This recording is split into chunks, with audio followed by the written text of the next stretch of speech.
هل أنت من الناس اللي تبحث على تحسين الحالة المادية والذاتية متاعك؟ نقول لك الفيديو هذه ليك، وإذا لا ممكن تتعدل حاجة أخرى. أنا يسرى، أم تونسية عندي 10 سنين في كندا. دخلت نخدم في مجال البنك في قطاع IT، ومثل معظم الناس اللي هاجرت خدمت الدبل على حساب وقت عائلتي باش قدرت نخلط في وقت وجيز للبروفيشنال ليفل اللي كنت فيه في تونس. ولكن مع مرور السنين هوني لقيت انه عندي مصدر دخل واحد مش متنوع، مازال عندي نقص مادي للتقاعد نتاعي، للادخار باش نسافر مع عائلتي ونكتشف العالم، باش نملك وين ما نحب. وهذوما الاسباب كانوا مقلقيني ومتعبيني نوعا ما. فلهذا بديت رحلة البحث على حل او فرصة تكون فليكسيبل مع وقت خدمتي وما تاخذليش من وقت عائلتي.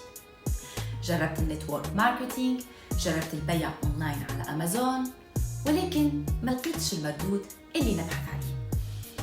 لين نهار شفت فيديو على السوشيال ميديا تحكي على الاونلاين بزنس. قلت بما انه عالم الديجيتال عالم كبير، قررت نعمل دراسة المشروع اللي كانت بصورة رمزي وقابلة للاسترجاع. وبعد الدراسة لقيت انه اونلاين بزنس مبني على successful automated system، في ترينينجز بشكل متواصل للتطوير الذاتي، في منتورز وكوتشز يدعموا باش يحققوا استمرارية ونجاح البزنس، وفي مجال الضرائب في ادفانتجز اللي تعاون باش نقص من خلاص التاكس، يعني بزنس قانوني 100%.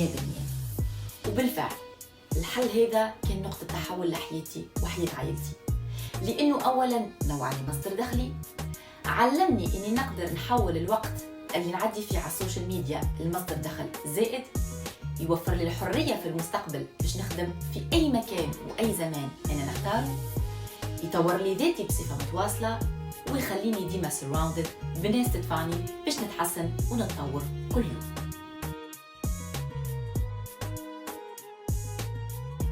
متردد أو متردة باش تجرب عالم الديجيتال ويكون مسار لتحقيق أحلامك؟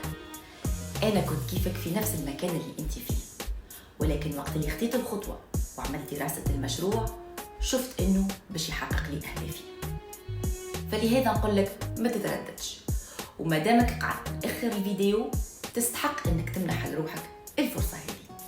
ما عليك كان تبعت لي اسمك والإيميل متاعك باش تحط يدك في يدي ونعاونك تغير مستقبلك للأفضل.